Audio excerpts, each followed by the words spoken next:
नटवर नागर नंदा भजो रे मन गोविंदा। नटवर नागर नंदा भजो रे मन गोविंदा। नटवर नागर नंदा भजो रे मन गोविंदा। नटवर नागर नंदा भजो रे मन गोविंदा। श्याम सुंदर मुख चंदा भजो रे मन गोविंदा। श्याम सुंदर मुख चंदा भजो रे मन गोविंदा। गोविंदा प्यारे गोविंदा। गोविंदा प्यारे गोविंदा। गोविंदा प्यारे गोविंदा। गोविंदा प्यारे गोविंदा। नटवर नागर नंदा भजो रे मन गोविंदा। नटवर नागर नंदा भजो रे मन गोविंदा।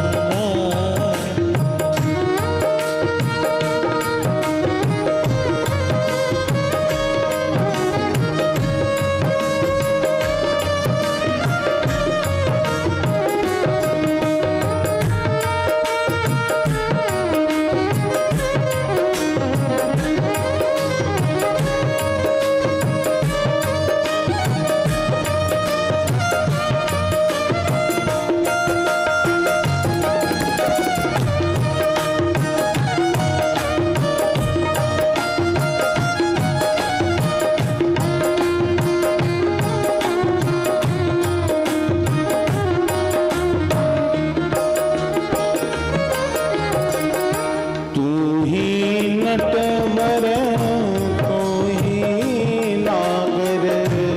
तू ही नटवर तू ही नागर।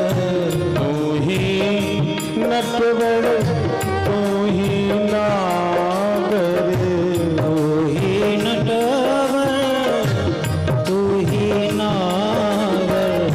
तू ही बाल मुकुंदा हो। तू ही बाल मुकुंदा। भजो रे मन गोविंदा। नटवर नागर नंदा भजो रे मन गोविंदा। सब देवन में कृष्ण जो बरे हैं। सब देवन में कृष्ण जो बड़े हैं। सब देवन में कृष्ण जो बरे हैं। सब देवनों में कृष्ण जो बड़े हैं। ज्यों तारण में चंदा हो। ज्यों तारण में चंदा भजो रे मन गोविंदा। नटवर नागर नंदा भजो रे मन गोविंदा।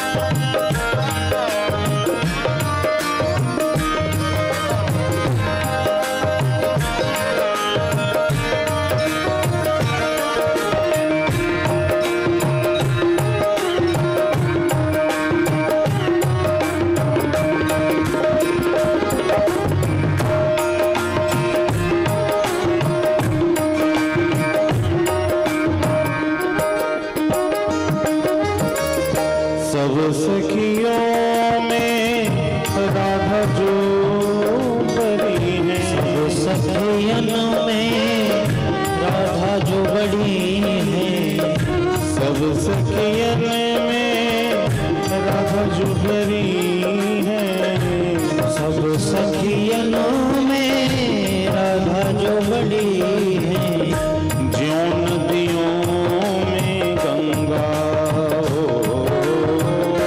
जो नदियों में गंगा, भजो रे मन गोविंदा, नट भर नागर नंदा, भजो रे मन गोविंदा, नटवर नागर नंदा, भजो रे मन गोविंदा।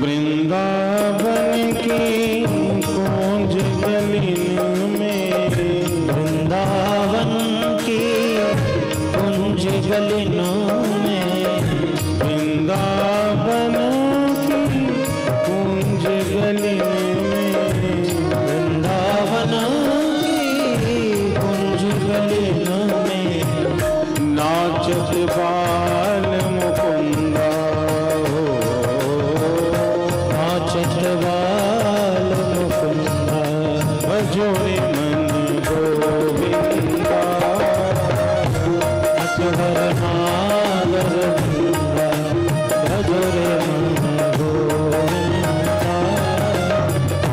चंद्र सखे भज बाल कृष्ण छवि, चंद्र सखी भज बाल कृष्ण छवि, चंद्र सखे,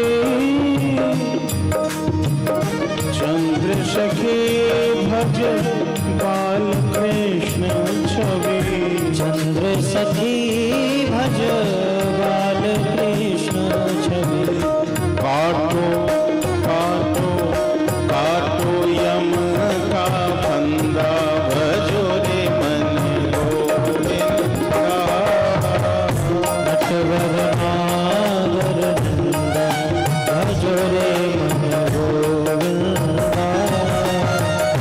नटवर नागर नंदा, भजो रे मन गोविंदा, नटवर नागर नंदा, भजो रे मन गोविंदा। नटवर नागर नंदा, भजो रे मन गोविंदा, नटवर नागर नंदा, भजो रे मन गोविंदा।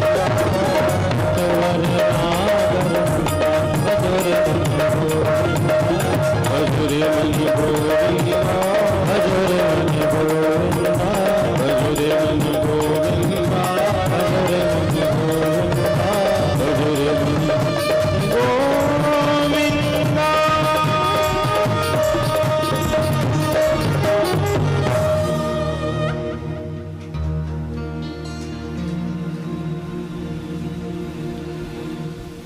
भजो रे मन गोविंदा, नटवर नागर नंदा,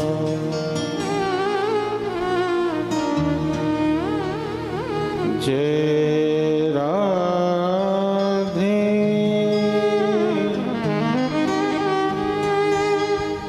श्री राधे, राधे राधे प्रिया प्रिया जय राधे श्री राधे राधे राधे प्रिया प्रिया जय राधे राधे प्रिया प्रिया जय राधे राधे प्रिया प्रिया जय राधे राधे प्रिया प्रिया जय राधे राधे प्रिया प्रिया जय राधे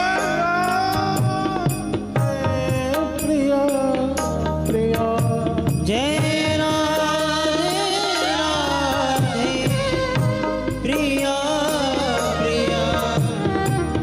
जय राधे राधे प्रिया प्रिया जय राधे राधे प्रिया प्रिया जय राधे श्री राधे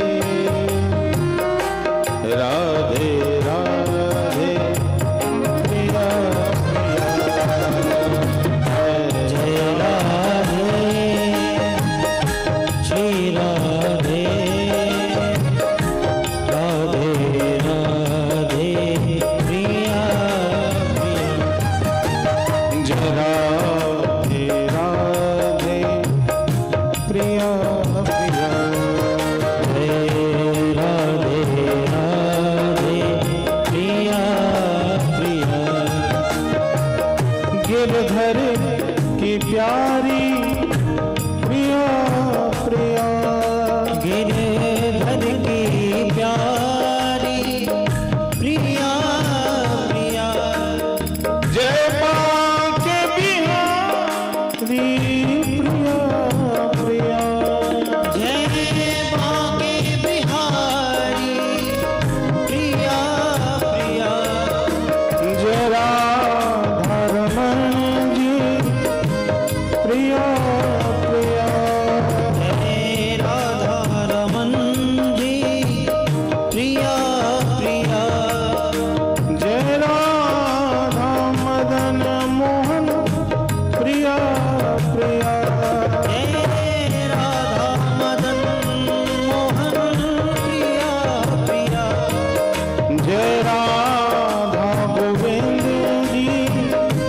प्रिया प्रिया जय राधा गोविंद जी प्रिया प्रिया जय राधा दामोदर प्रिया प्रिया जय राधा दामोदर प्रिया प्रिया जय राधे सभी गाइए मेरे संग जय राधे श्री राधे राधे राधे प्रिया प्रिया जय राधे श्री राधे राधे राधे प्रिया प्रिया जय राधे राधे प्रिया प्रिया जय राधे राधे प्रिया प्रिया जय राधे राधे प्रिया प्रिया जय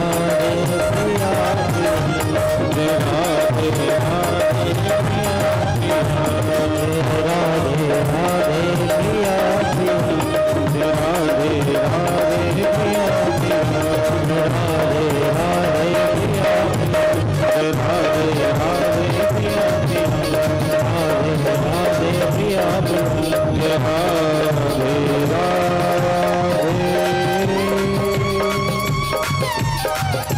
प्रिया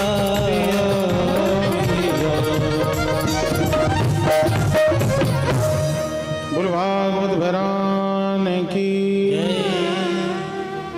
श्री व्यास जी महाराज की जय श्री सुखदेव जी महाराज की जय श्री वृक्ष जी महाराज की जय जय जय श्री राम।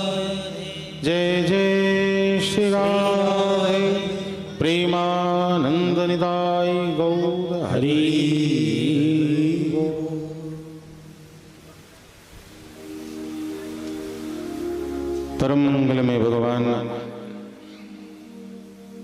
का दिव्य रूप श्रीमद् भागवत महापुराण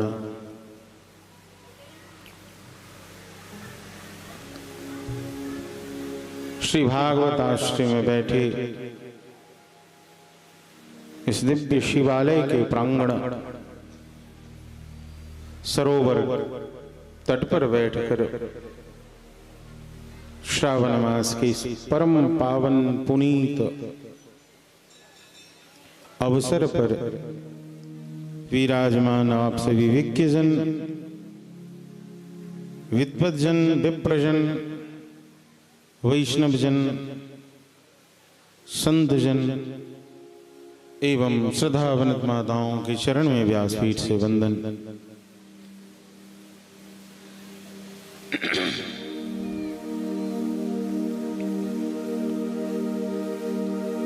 श्रीमद् भागवत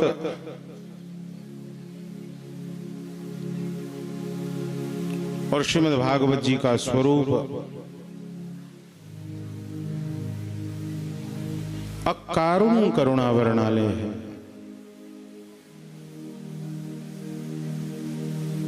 भागवत जी का स्वरूप क्या है? अकारुण करुणा। किसी कारण के होने से कोई करुणा करे तो बड़ी बात नहीं होती है, लेकिन कोई कारण न भी हो, कोई प्रयोजन न भी हो, ऐसे करुणा कर केवल श्रीमद् भागवत स्वरूप हैं, हमारे प्यारे राघवेंद्र राम हैं और कृष्ण हैं।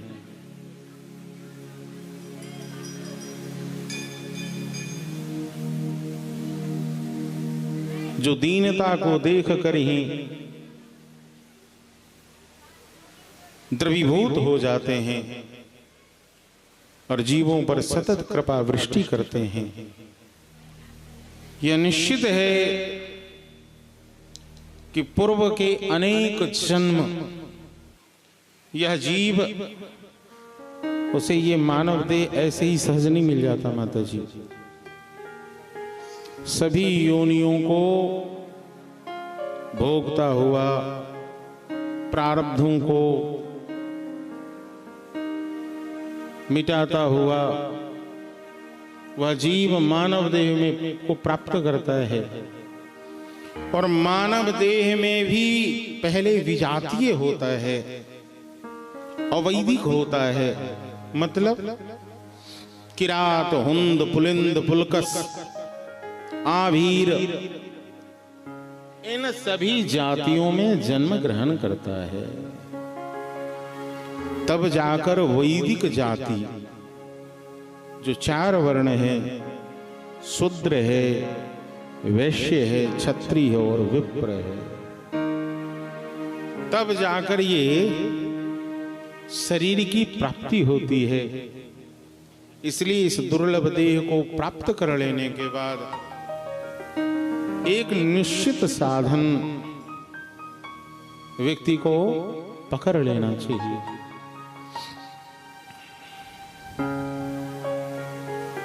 सेवा करने वाले पर कौन नहीं प्रसन्न होगा? अरे बड़ी सेवा करता है,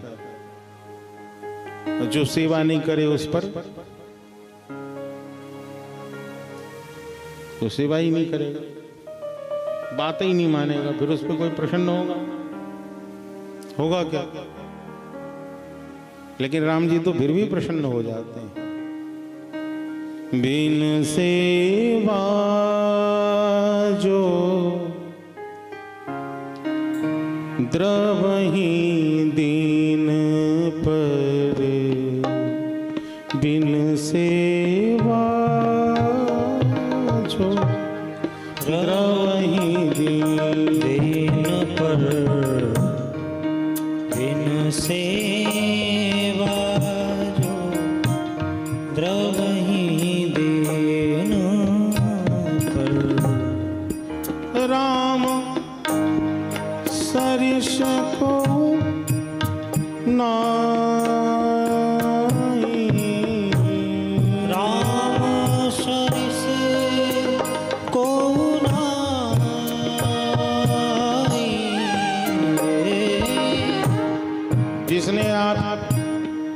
आपका भला किया, आपकी भलाई करी, आपकी सेवा करी, आप उसका चिंता करते हो।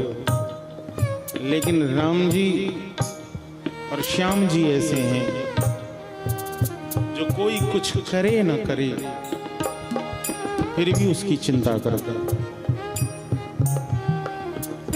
यही स्वरूप श्रीमद् भागवत का है। श्रद्धावान लभते ज्ञानम, जो श्रद्धालु होगा वह तो ज्ञानी होगा ही, जिज्ञासु को तो ये वस्तु मिलेगा ही। लेकिन कोई अश्रद्धावान भी है तो भागवत जी कहती हैं कि मैं उसके अंदर श्रद्धा जगा दूंगी। इसलिए नमामि देवं करुणानिधानम्, नमामि देवं करुणानिधानम्, नमामि देवं करुणानिधानम्, नमामि देवं करुणानिधानम्,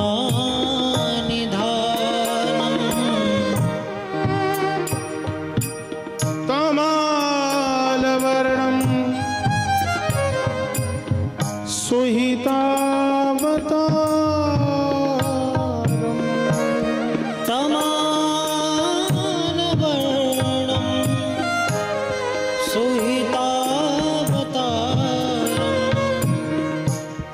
अपार संसार समुद्र शेतुम्, अपार संसार समुद्र शेतुम्, भजामहे भागवतः स्वरूपम्,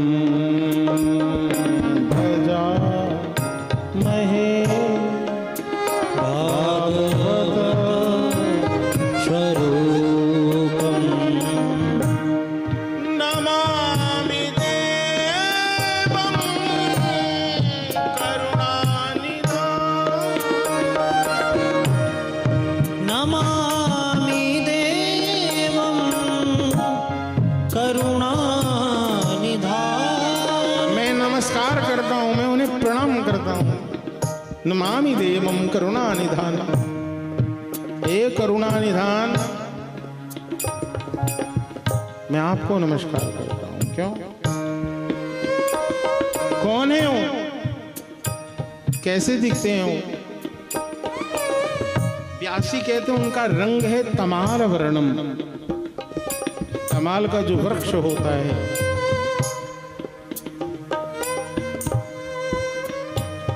भगवान का जो रंग है मेघ वर्ण। क्या है? मेघ वर्ण है, तमाल वर्ण है। इस संसार के सागर से, इस भव सागर से पार होने का मुझे तो कोई साधन नजर नहीं आता। संसार या व्यवस्था, या संसार की व्यवस्था हो, या किसी प्रतिष्ठान की व्यवस्था हो, या किसी परिवार की व्यवस्था हो, बाबूजी व्यवस्थाएं कभी सुलझती नहीं है। आज सुलझाओ फिर कल उलझ जाएगा। जीवन में उलझन भी वैसे ही है जैसे बाल, कितना भी संवार लो लेकिन फिर भी ये लट उलझ ही जाएगा।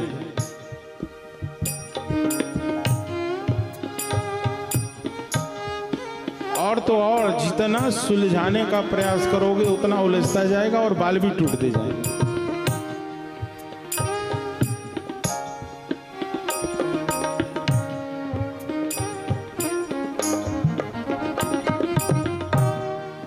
संसार में प्राप्त जो दुख है ऐसा सबको लगता है माता जी कि हमको ना हमारे भाई ने गद्दारी करी, अरे मेरी मैया ने बड़ी वाली छोटी बड़ी वाली दीदी को खूब दिया, मुझे नहीं दिया। दामाद को ससुर से शिकायत है, सब शिकायत है। मतलब संसार में व्यक्ति केवल दोषारोपण करके अपने मन को संतोष देता है। नवीन जी, मेरी गलती नहीं है भला, मैं तो पाक साफ था, मुझे फंसाया गया। दुनिया में जहां चले जाओ, जिस जगह बैठ जाओ लाला आदि, हर व्यक्ति सफाई देने में लगा है, सफाई देने में लगा है। दुनिया में सफाई करने में कोई नहीं लगा है। बात होनी चाहिए कि सफाई करो, सफाई दो मत। उससे गंदगियां और एकत्रित होती है, संबंधों में और विखराव आता है, लोग दूर होते चले जाते हैं। और मालूम है कल इतना दुख था, आपने उस दुख को इतना बढ़ा लिया। तो दुख व्यक्ति खुद ही बढ़ाता है, स्व किए ही नहीं वह दोष है ना। व्यक्ति अपने किए हुए कर्मों का भोग भोगता है। माता जी कल की कथा में सूत्र रूप में कह रहा था, ये ब्राह्मण बालक है, कौन? धुंधकारी। और पहली बार प्रेत की चर्चा यदि कहीं आती है तो श्रीमद् भागवत के पद्म पुराण के महात्म्य ही आती है, जहां प्रेत भी बोल रहा है और गोकर्ण जी सुन रहे हैं। अब ये तो सच्ची बात है कि मरा हुआ व्यक्ति कभी झूठ बोलेगा क्या? मरा हुआ झूठ नहीं बोलता, तो जो जीवित है वो झूठ बोलते जा रहा है। तब तक ही जीव सफाई देता है जब तक वो अपने अस्तित्व में है। इसलिए निश्चित है कि प्रेत वाणी जो है, मतलब धुंधकारी की जो वाणी है, वो कहां किसी को आरोपित कर रहा है कि मेरी मैया ने मुझे बिगाड़ दिया, हमारे बाप ने मुझे डांटा नहीं, मेरे दोस्तों ने मुझे बिगाड़ दिया, अरे भैया मेरे को ना सही संग नहीं मिला, अरे मुझे ना सही परवरिश नहीं मिली। चाहता तो ये धुंधकारी ये सब बातें भी तो बोल सकता था। दुनिया यही कहता है, अरे आपको मालूम है मैं पढ़ लिख के बड़ा आदमी बनता, भला मानो हमारे बाप ने मुझे शहर ही नहीं भेजा। पढ़ने वाला तो गांव देहात में भी पढ़ लेगा, चावल के मार के संग नमक डालकर खाकर भी पढ़ लेगा। नहीं पढ़ने वाला तो भैया विदेश चला जाए या देश चला जाए, नहीं पढ़ने वाला कहीं नहीं पढ़े। भला उसे पढ़ना कभी नहीं था, उसे केवल आरोपित करना था। तो हम लोगों के पास केवल और केवल शिकायत की पोटली है। क्या है? क्या है माता जी? हाँ, हम सब एक दूसरे से शिकायत लेकर चले जा रहे हैं और हमारी पोटली धीरे धीरे धीरे धीरे बड़ी होती जा रही है। अब इस शरीर धीरे धीरे बूढ़ा होता चला जाएगा। बचपन में कम, जवानी में ज्यादा, फिर बुढ़ापे में कम वजन उठाने की आदत होती है। लेकिन बुढ़ापा आते आते इतनी शिकायत की पोटली, इतने निंदा स्तुति में फंसकर इतनी बड़ी पोटली आ जाती है कि कमर भी टेढ़ा हो जाता है और घुटने भी काम नहीं करते। इसीलिए बात यह है कि कोई न किसी को बिगाड़ता है, कोई न काऊ सुख दुख कर दाता, निज कृत कर्म भोग सब भ्राता।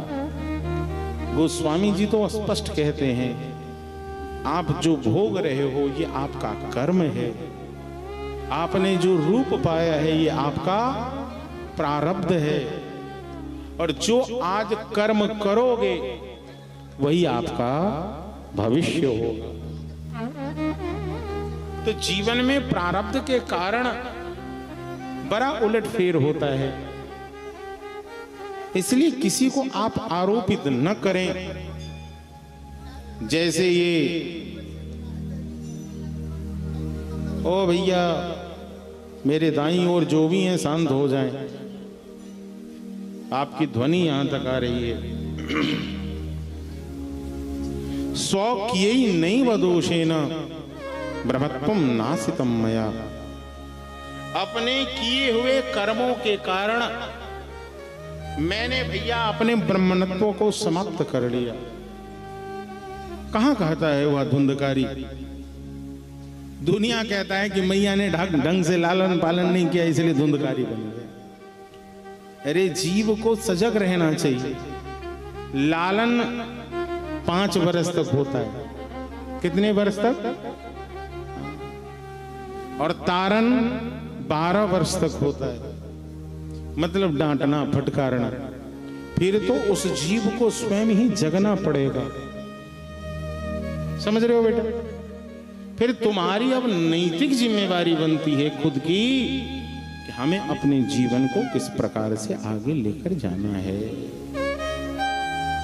ये नहीं कि असफल हो गए तो अपने वरिष्ठ जन, अभिभावक जनों को आरोपित करने लगे, क्योंकि जैसा करोगे वैसा पाओगे। जो जैसा करता है उससे वैसा मिलता है। इसलिए इसका नाम जो भव सागर है, सागर का मतलब आप समुद्र, और भव का मतलब है संसार। संसार का एक समुद्र है बाबूजी। जैसे समुद्र का कोई और छोर नहीं है, ऐसे ही दुखों का भी कोई और छोर नहीं होता है।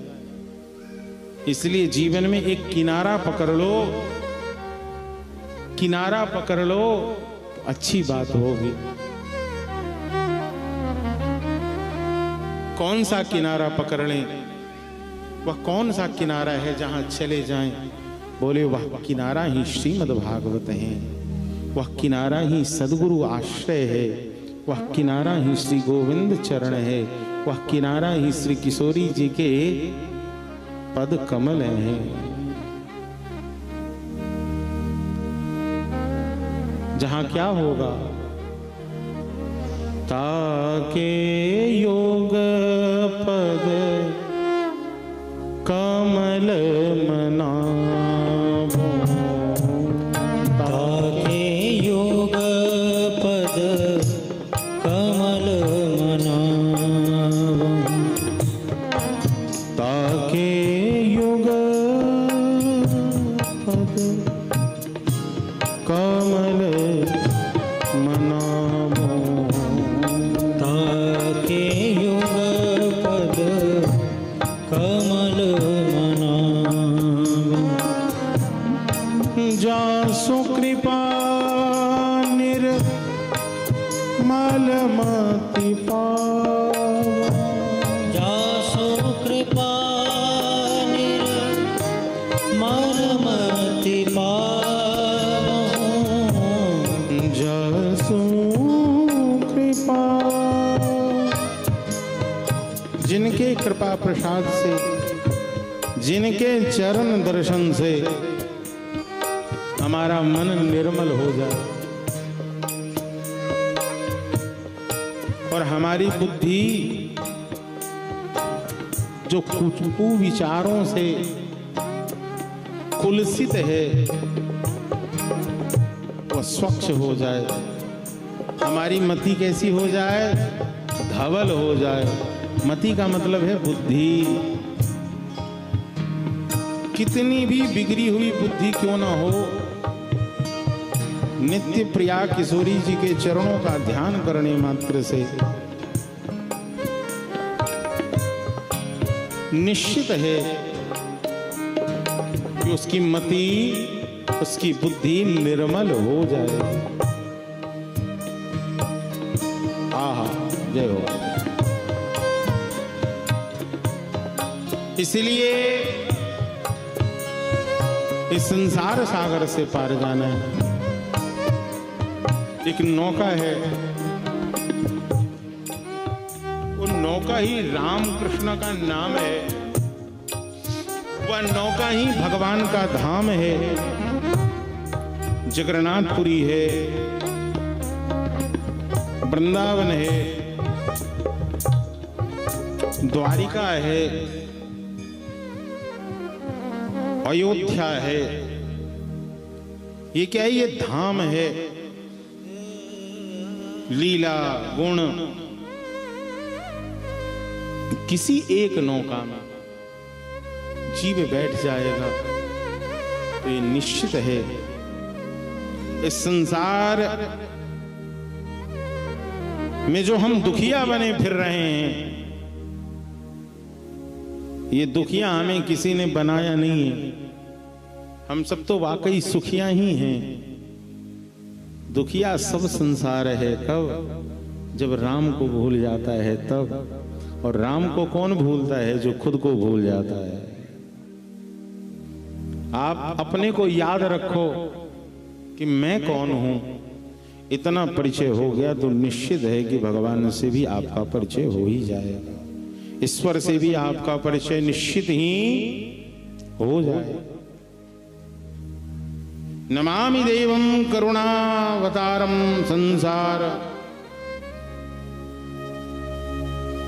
तमालवर्णम सुहितावतारम अपार संसार समुद्र सेतुम। यदि पार जाना है तो भजामहे भागवत स्वरूपम। भजो भजो भजो भजो भजो। अंत में तो आदि शंकराचार्य ने भी कह दिया प्यारे कि भज गोविंदम भज गोविंदम भज गोविंदम भज गोविंदम भज गोविंदम मूढ़मते भज गोविंदम मूढ़मते भज गोविंदम भज गोविंदम भज गोविंदम। हे मूढ़, अपने समय क्यों व्यर्थ में बिता रहा है? जो अवसर मिला है उस अवसर का लाभ उठाओ और गोविंद के दिव्य नामों को गाओ। वही एकमात्र अभय पद प्रदान कर सकता है। भजहु रे मनो श्री नंदनो दोनो अभय चरणारविंद भज रे मन श्रीनंदनंदन अभय चरणा बिंदरे। भजहु रे मन श्री नंदनंदन भज रे मन श्रीनंदनंदन अभय चरणारविंद रे। अभय चरणारविंद रे। दुर्लभ मानव जन्म सतसंगे दुर्लभ मानव जन्म सतसंगे। दुर्लभ मानव जन्म सतसंगे। दुर्लभ मानव जन्म सतसंगे। तरये तरये न भव सिंधुरे न भव सिंधुरे। यदि इस भवसिंधु से पार जाना है तो एकमात्र गोविंद नाम का सहारा लेना पड़ेगा।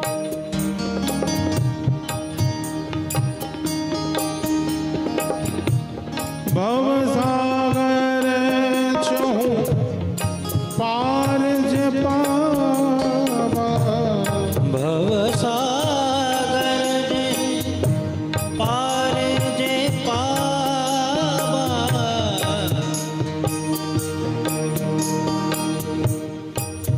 इस भव सागर से पार जाने के लिए सभी आचार्यों ने विशुद्ध रूप से एकमात्र नाम का आश्रय प्रदान किया।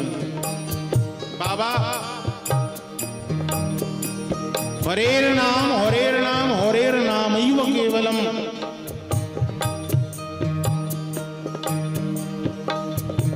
हरेर नाम हरेर नाम हरेर नामैव केवलम, कलौ नास्ति नास्त्यैव नास्त्यैव गति अन्यथा, अन्यत्र और कोई गति नहीं है। तो एक गति का साधन है। श्री चैतन्य देव ने कह दिया। श्री गौर हरि जब श्री कृष्ण और श्री राधा मिलित तनु होकर इस कलिकाल में प्रकट हुए, बंगाल में नवद्वीप में, तो श्रीमन महाप्रभु का वह दिव्य रूप है जहां स्वयं श्री कृष्ण श्री राधा भावों को लेकर प्रकट होते हैं और कलिकाल के जीवों के लिए सबसे सुलभ साधन प्रदान करते हैं। वो साधन क्या है? बोले नाम।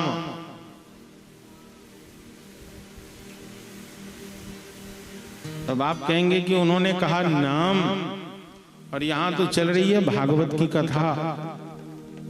बंधुओं, गोस्वामी जी भी कहते हैं कि कलियुग में कोई अनुष्ठान सफल नहीं हो सकता। यदि हो सकता है तो एकमात्र नाम अनुष्ठान ही सफल होगा। मेरे श्री गुरुदेव और विशुद्ध रूप से आज एक बात मैं कह दूं कि श्रीमद् भागवत महापुराण ही नाम ग्रंथ ही है। भागवत के प्रारंभ में नाम है बाबा,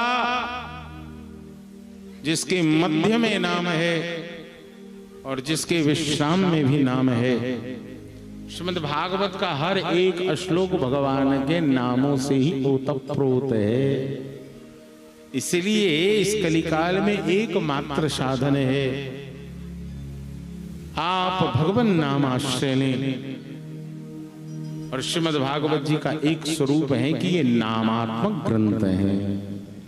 ये क्या है? नामात्मक ग्रंथ है। इसलिए श्री चैतन्य देव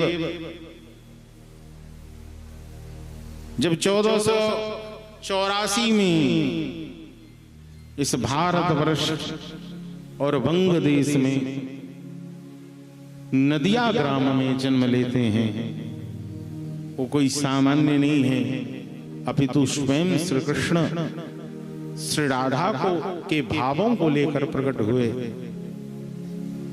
बालकाल पांडित्य से परिपूर्ण है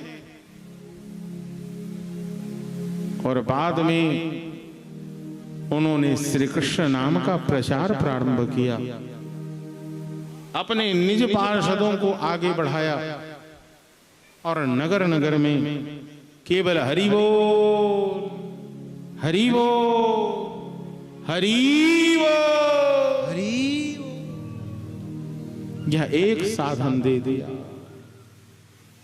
ऐसे कौन है? श्री चैतन्य महाप्रभु हैं।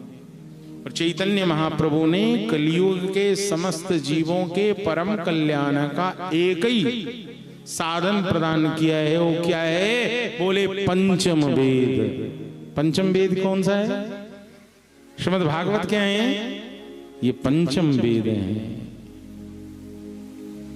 ऋग्वेद, यजुर्वेद, सामवेद, अथर्ववेद, ये 4 वेद तो हैं ही, लेकिन सभी वेदों का सार जहां अवस्थित है उसे क्या कहते हैं? पंचम वेद।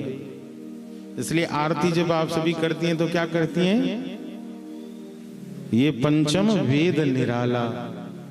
हाँ, भागवत पंचम वेद है।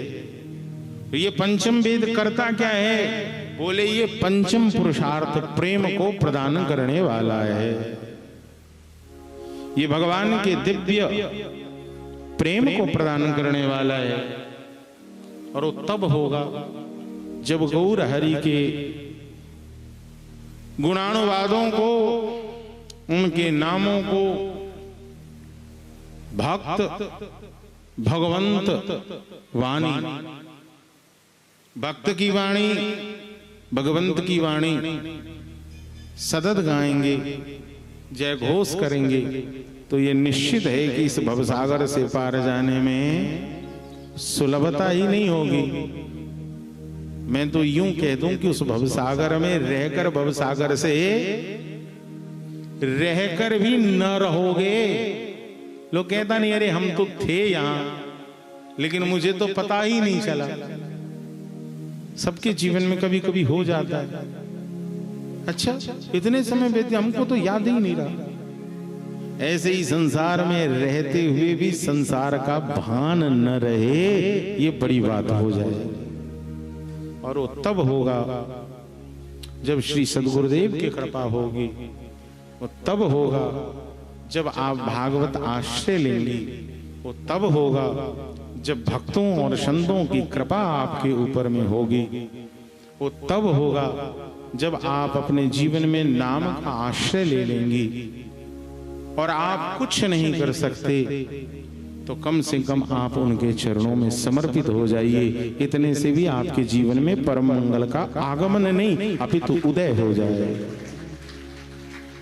इसीलिए ओ हरि नाम लुटाने वाले,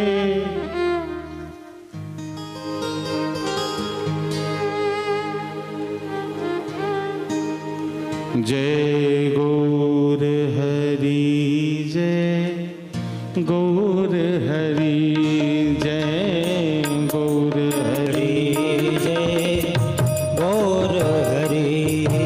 हरि प्रेम लुटाने वाले, हरि प्रेम लुटाने वाले, जय गौर हरि, जय गौर हरि, गौर हरि, जय गौर हरि, जय गौर हरि, जय गौर हरि, जय गौर हरि, जय गौर हरि, जय गौर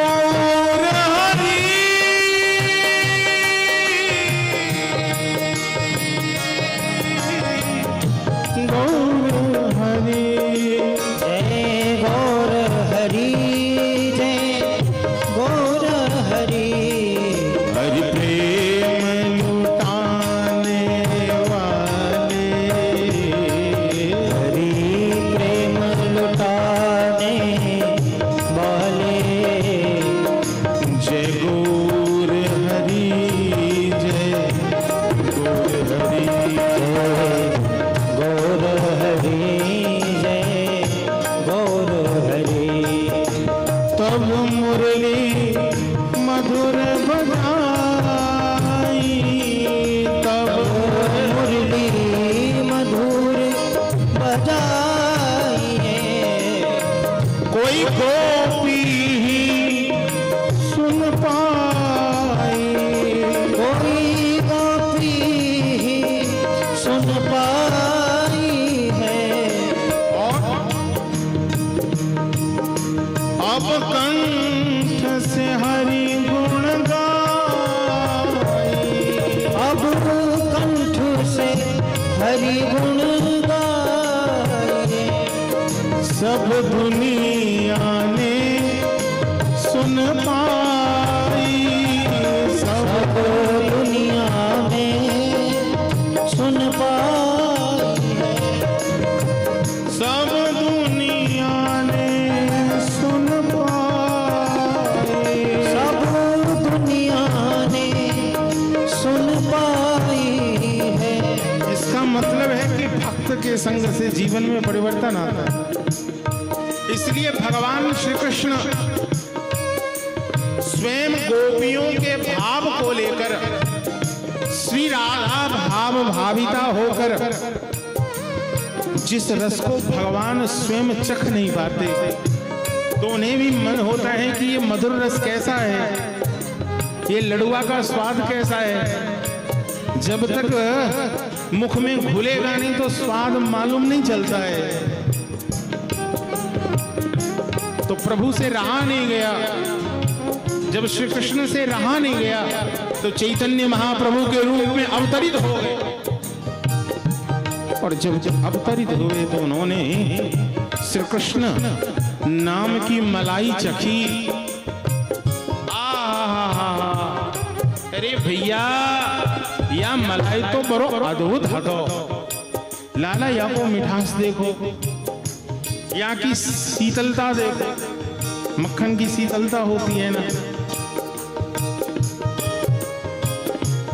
ऐसे ही भक्ति की अपनी शीतलता होती है। भक्ति में वियोग है। प्रेम में केवल बंधुओं संजोग ही नहीं है, प्रेम की प्रबलता प्रगाढ़ता ही वियोग में है। और यदि जीवन में वियोग नहीं होगा, विरह नहीं होगा, दुख नहीं होगा, तो फिर ये गीत जन्म कैसे लेगा। इसलिए वियोगी होगा पहला कवि, आह से उपजा होगा ना।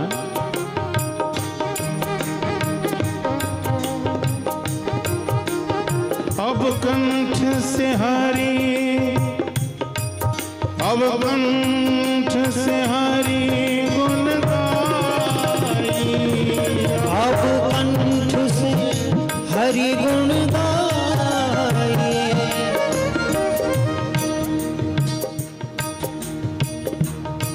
सब दुनिया ने सुन पाई।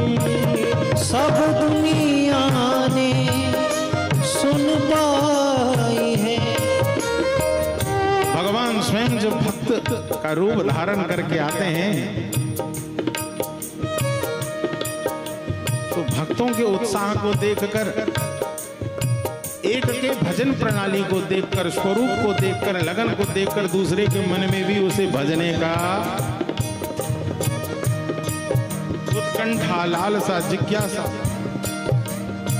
इसलिए वैष्णव स्वरूप धारण करने के बाद आचार्य जी सावधानी रहनी चाहिए, सजगता रहनी चाहिए।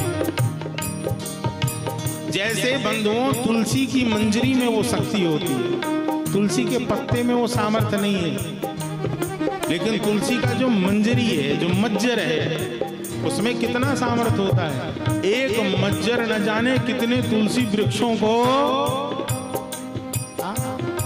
नवीन रूप प्रदान कर देती है, नव वृक्ष हो जाता है। ऐसे ही एक भक्त न जाने कितने भक्त बना देता है। इसीलिए आपकी रहनी, आपकी गहनी, आपकी चलनी, आपकी सोचनी ऐसी होनी चाहिए जैसा महाप्रभु ने दिखाया। सोतों को जगाने वाले, सोतों को जगाने वाले, ओ सोतों को जगाने वाले, सोतों को जगाने वाले। जय गौर हरि, जय गौर हरि, जय गौर हरि, जय गौर हरि, जय गौर हरि, जय गौर हरि, जय गौर हरि, जय गौर हरि। गौरांगेर मधुर लीला जार करणे प्रवेशिला से जाने भगवती यशोसार। श्री चैतन्य देव का नाम भी आपके कानों तक आ जाए तो निश्चित है